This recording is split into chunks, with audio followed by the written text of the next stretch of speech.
الزمالك هيقابل انبي يوم الاثنين والاهلي هيقابل بيراميدز.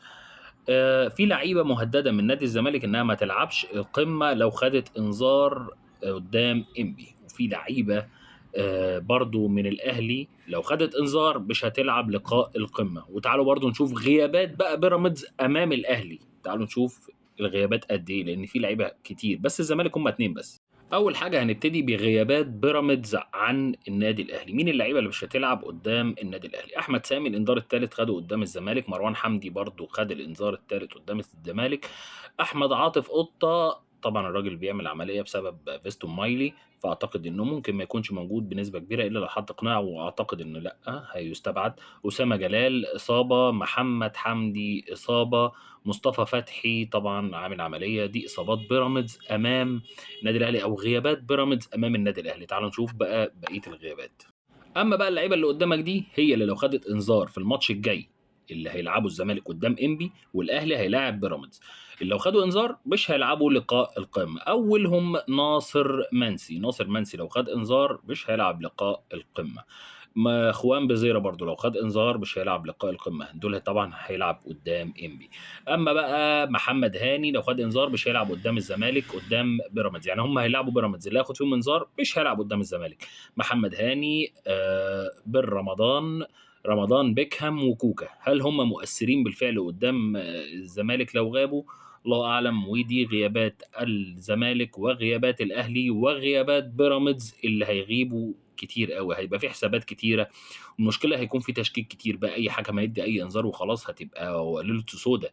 عشان كده اتمنى طبعا لقاء انبي هيبقى في حكام مصريه، اما لقاء الاهلي وبيراميدز هيبقى بحكام اجانب. يعني الاجنبي ما يعرفش انت عندك انذار الماتش الجاي ولا لا. سلام. فرق شاسع وكبير قوي ما بين الاب وابنه. يعني كابتن اكرامي بجد ما بيعرفش يتكلم خالص، ما عندوش سنس في الكلام، وفي حاجات كتير ما بيفهمهاش وده طبيعي. لكن ابنه بسم الله ما شاء الله والله شريف اكرامي قمة قمة في الجمال والرقي والكلام، بيدي كل حد حقه. كابتن إكرامي طالع يقول أنا ما باتفرجش على مباريات الزمالك لإن هي متسابة أو بتتساب لنادي الزمالك، وهو الفرع التاني لنادي الزمالك، وهو في 6 7 لعيبة بيلعبوا من الزمالك لبيراميدز فبيفوتوا اللقاء. هو عايز يعرف الناس إن بيراميدز بيفوت للزمالك، بس يا ترى حضرتك تقدر تثبت ده؟ ده أولا. ثانيا، هل بيراميدز بيفوت مطوشة الكاس برضه للزمالك؟ يعني كان في نهائي او 2 نهائي بيني وبينه، وفي برضه قبل نهائي، وفي 3 بونت راحوا منه في الدوري وهو محتاجهم بيراميدز، وفي 3 بونت لو بيراميدز كسب كان هيبقى اول الدوري محتاجهم. هل يا ترى ده في التفويت؟ هو التفويت من وجهة نظرك ايه؟ ولاعيبه الزمالك اللي بتلعب هناك قال لك بتفوت للزمالك وما بتلعبش قدامه. طب يا ترى اوباما لما كان بيلعب قدامنا لقاء الزمالك وبيراميدز لما حط جون في اخر ثانيه بس طلع اوف سايد الحمد لله، يا ترى برضه كان مفوت؟ ما هو جاب فينا جون اهو وهو بيلعب في بيراميدز. التفويت من وجهة نظرك ازاي؟ احنا برضه اللي بتوع التفويت بذمتك احنا يا كابتن اكرامي؟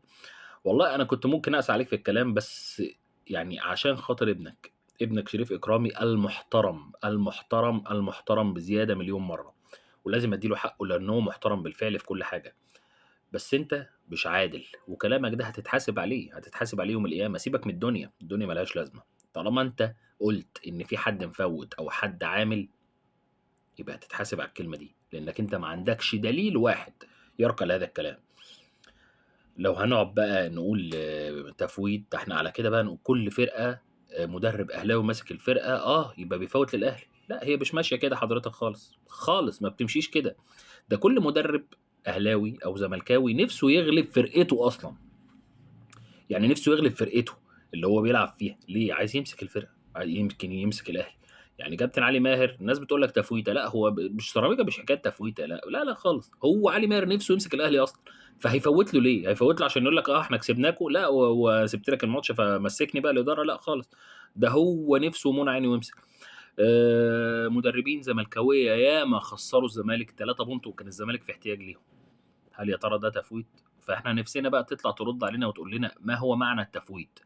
يعني ليه بيراميدز بيفوت للزمالك؟ يعني هل الزمالك عامل له حاجه مثلا؟ بيديله فلوس؟ بيديله حاجه خالص؟ يعني عايزين نفهم. فهّمنا يا ريت ترُد علينا وتفهّمنا، هل الزمالك يعني بيتفوّت له فيه حاجة معيّنة وما بيتفوّتش ليه للأهلي؟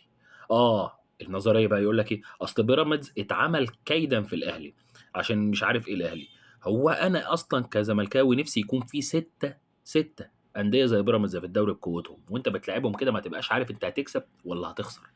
مش مثلًا بالاعب أسمنت أسيوط وطبعًا يعني ليهم الشرف وليهم التقدير، مش بالاعب فرقة وأنا ضامن إن أنا أكسبها، لأ، أنا نِفْسي يبقى في 6، 7 بيراميدز أصلًا، عشان ما حدّش يعرف أنت كسبان والّا خسران، وهي دي متعة الدوري، وهي دي قوة الدوري أصلًا اللي هتبقى قوية لو في فرق كتيرة زي بيراميدز.